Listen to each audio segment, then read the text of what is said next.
Argentina স্কোয়াডে ফিরলেন Messi, আর সেই ফেরাটাও হলো রীতিমতো ঝড় তুলে।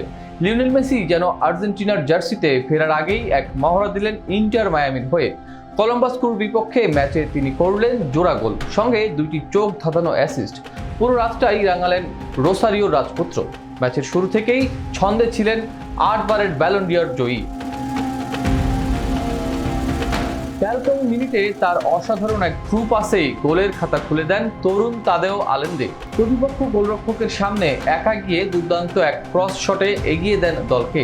মাত্র 2 মিনিট পরেই গোলদাতার তালিকায় নিজের নাম লেখান মেসি। প্রতিপক্ষ গোলরক্ষক পজিশনে ভুল করলে সুযোগ নেন লা পুলগা।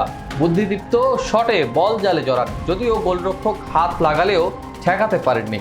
24তম মিনিটে আসে সেই মুহূর্ত। সার্জিও বুস্কেটসের রাজকীয় পাসে দারুণভাবে প্রতিপক্ষ ডিফেন্স চিরে ঢুকে পড়েন মেসি, আর ঠান্ডা মাথায় এক চিপ শটে স্কোর লাইন 3-0 করে ফেলেন। এই নিয়ে টানা 2 ম্যাচে জোড়া গোল করলেন তিনি। আগেরটিও ছিল মন্ট্রিয়েলের বিপক্ষে। ম্যাচে পরে আরও একটি অ্যাসিস্ট যোগ হয় তার ঝুলিতে। 4-1 অবস্থায় তিনি দুর্দান্ত পাসে ফ্যাব্রিস পিকল্টোকে বাড়তি দৌড়ে গোলের সুযোগ করে দেন, যেটি ম্যাচের 5ম গোল হিসেবে যোগ হয়। এই পারফরম্যান্সের মাধ্যমে চলতি MLS মৌসুমে মেসির গোল সংখ্যা দাঁড়ালো 10-এ। একই সঙ্গে পেশাদার ক্যারিয়ারে তার গোল সংখ্যা হলো 865।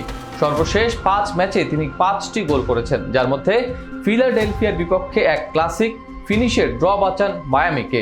সবচেয়ে বড় কথা, এবার তিনি সম্পূর্ণ ফিট। আগেরবার ইনজুরির কারণে আর্জেন্টিনার স্কোয়াডে ছিলেন না, তবে এবার আর কোনো বাধা নেই।